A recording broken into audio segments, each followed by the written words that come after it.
profondeur de décharge la plus grande dans le monde technique, ou bien dans le système photovoltaïque, c'est de 40%.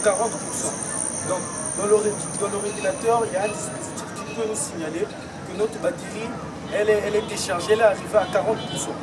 Donc, lorsque le régulateur signale que la profondeur de décharge est à 40%, le client doit automatiquement éteindre le système pour laisser charger la batterie.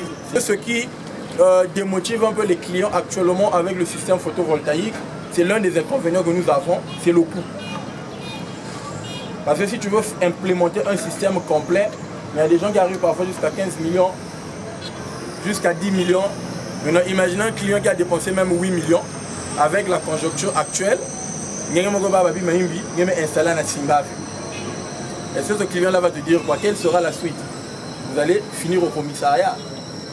S'il a des belles petites relations, parfois on te soulève avant même d'aller au commissariat. C'est pour cela que, je vous répète, le problème n'est pas de connaître comment câbler. Le problème est de connaître en fonction de cette installation, en fonction de ce besoin. Voilà le matériel approprié, voilà ce que je dois utiliser.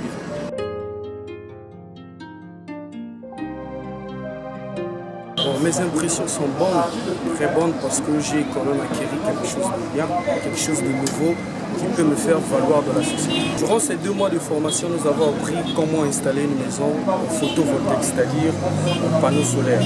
Comment faire une étude dimensionnelle pour alimenter une maison constituée uniquement par un équipement solaire, pas avec l'énergie de la EKS. Disons, 1 mois, nous serons déjà aptes à monter une maison convenablement.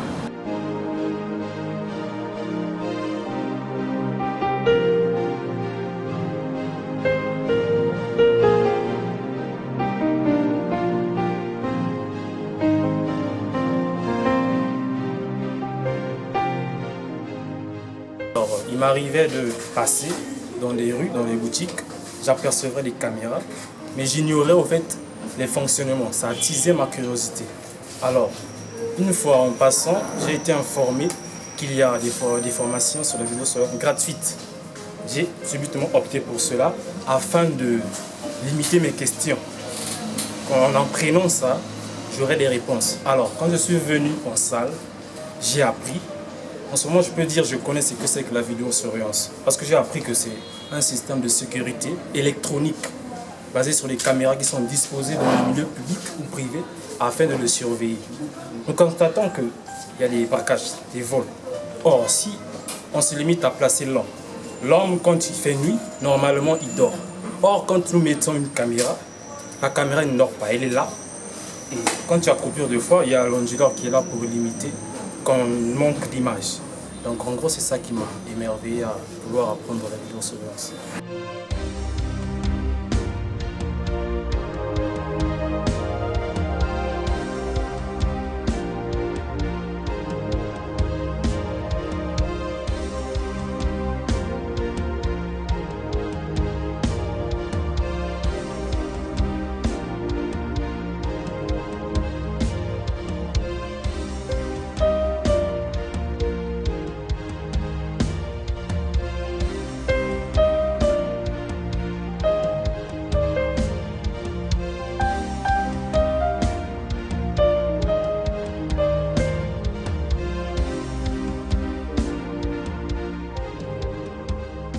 Le métier d'un électricien, c'est celui qui s'occupe des installations électriques, particulièrement dans les maisons, dans les sociétés et autres.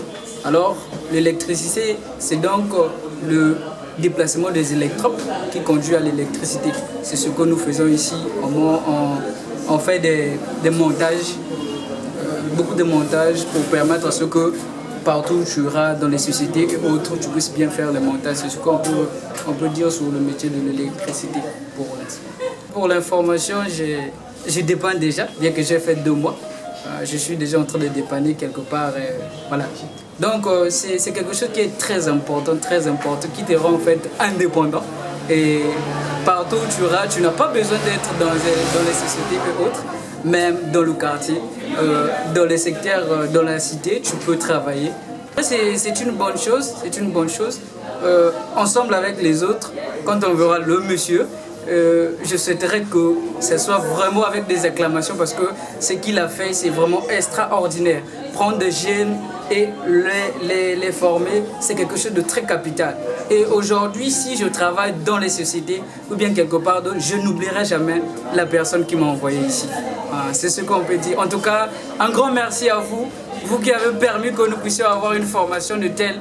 Et aujourd'hui, je suis souriant, je peux aller quelque part, je peux être fier de moi, dire que je connais en électricité, je suis un électricien.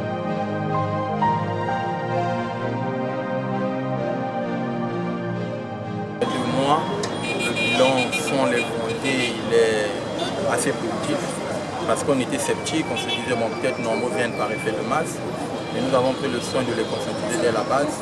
On peut dire sur les 150, on a une forte participation de plus de 100 groupes, on est pratiquement 140, 145. Ils viennent tous, ils participent aux ateliers, aux TP, aux descentes sur le terrain. Donc on peut dire que les cours se passent bien et ils assimilent. Nous sommes à 2 mois de formation. Nous allons peut-être atteindre la vitesse de croisière dans le tout dernier mois, étant donné que c'est une formation accélérée. La particularité de cette formation, c'est qu'il y a plus de pratique que de théorie. C'est pourquoi ce matin, nous avons pensé faire venir la presse pour un bilan de vie par jour. À ce stade, les 156 apprenants sont déjà imprégnés de leur formation. Parce que pour votre information, la semaine prochaine, la direction départementale de la formation viendra pour une évaluation de vie par jour. Et au sortir de cette évaluation, nous ferons le point pour voir les formations dispensées. Est-ce que ça a été assimilé par les étudiants? S'il y a quelques couacs, quelques manquements, ça nous permettrait de revenir en arrière pour bâtir les stratégies afin que ce retard soit rattrapé pour que d'ici la fin du mois d'avril, que lors de l'évaluation finale, les étudiants sortent. Parce que pour nous, cette première session, c'est une session capitale.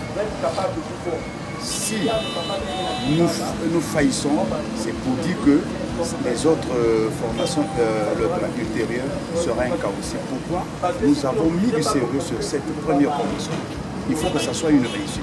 Ceux qui sortiront de cette première session, nous les qualifions comme des pionniers. Donc c'est comme la locomotive qui tracte les wagons. Et si la locomotive est en défaillance technique, alors les wagons ne seront jamais tractés.